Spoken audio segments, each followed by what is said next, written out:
Hi friends, ಇವತ್ತು ನಾವು ಮಸಾಲೆ ಅವಲಕ್ಕಿ ಉಪ್ಪಿಟ್ಟು ಮಾಡೋದು ಹೆಂಗಂತ ನೋಡೋಣ ಬನ್ನಿ. ಅವಲಕ್ಕಿನ ಮುಂಚೆನೇ ನಾನು ನೆನೆಸಿ ಇಟ್ಟಿದ್ದೀನಿ, ಚೆನ್ನಾಗಿ ತೊಳೆದು. ಇದಕ್ಕೆ ಕ್ಯಾರೆಟು, ಬೀನ್ಸು, ಆನಿಯನ್ನು ಮತ್ತು ಚಿಲ್ಲಿನ ಕಟ್ ಮಾಡಿ ಇಟ್ಕೊಂಡಿದ್ದೀನಿ. ಒಂದು ಬಾಣಲೆಗೆ ಆಯಿಲ್ ಹಾಕಿದ್ದೀನಿ. ಆಯಿಲ್ ಕಾದ್ಮೇಲೆ ಸ್ವಲ್ಪ ಜೀರಿಗೆ ಹಾಕ್ಕೊಳ್ತಾ ಇದ್ದೀನಿ.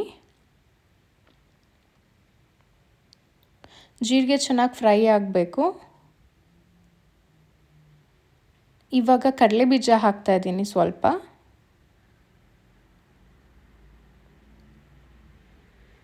ಕಡಲೆಬೀಜ ಕೆಂಪಗಾಗೋ ಅಷ್ಟು ಫ್ರೈ ಮಾಡ್ಕೊಬೇಕು ಆಯಿಲಲ್ಲಿ.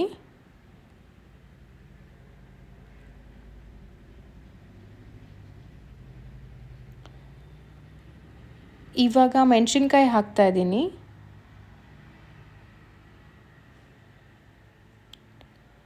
ನಂತರ ಆನಿಯನ್ ಹಾಕ್ತಿದ್ದೀನಿ.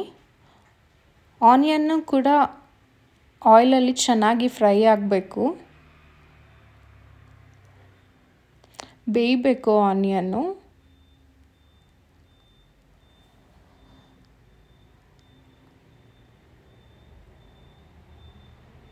ಚೆನ್ನಾಗಿ ಫ್ರೈ ಮಾಡ್ಕೊಳ್ಳೋಣ. ಇದಕ್ಕೆ ಸ್ವಲ್ಪ ಸಾಲ್ಟ್ ಹಾಕ್ಕೊಳ್ಳೋಣ.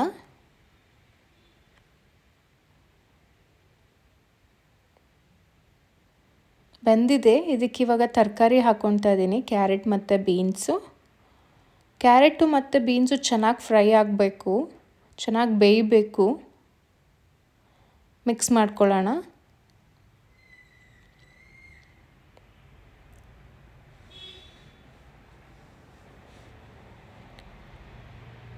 ಇದಕ್ಕೆ ಸ್ವಲ್ಪ ಶುಂಠಿ ಬೆಳ್ಳುಳ್ಳಿ ಪೇಸ್ಟ್ ಹಾಕ್ತಾ ಇದ್ದೀನಿ.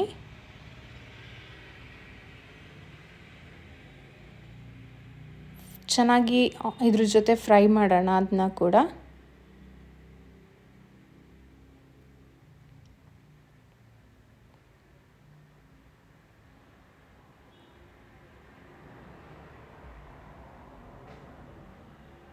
ಅರಿಶಿನ ಹಾಕ್ಕೊತಿದ್ದೀನಿ.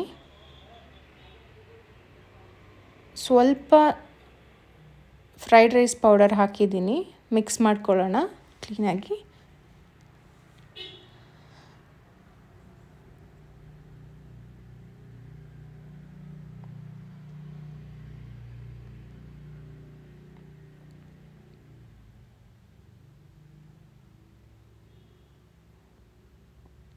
ಇವಾಗ ಚೆನ್ನಾಗಿ ಫ್ರೈ ಆಗಿದೆ ಇದು.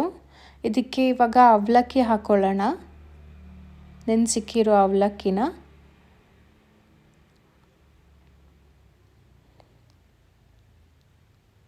ಹಾಕಿ ಚೆನ್ನಾಗಿ ಮಿಕ್ಸ್ ಮಾಡೋಣ ಮಸಾಲೆ ಜೊತೆ. ನೋಡಿ, ಮಿಕ್ಸ್ ಆಗಿದೆ. ಇವಾಗ ಸ್ವಲ್ಪ ಹೊತ್ತು ಬೇಯಬೇಕು, ಅಂದರೆ ಸ್ವಲ್ಪ ಬಿಸಿ ಆಗಬೇಕು ಅವಲಕ್ಕಿ ಕೂಡ. ನಂತರ ಸರ್ವ್ ಮಾಡಿದ್ರೆ ಬಿಸಿ ಬಿಸಿ ಮಸಾಲೆ ಅವಲಕ್ಕಿ ಉಪ್ಪಿಟ್ಟು ರೆಡಿಯಾಗಿರುತ್ತೆ. Thank you.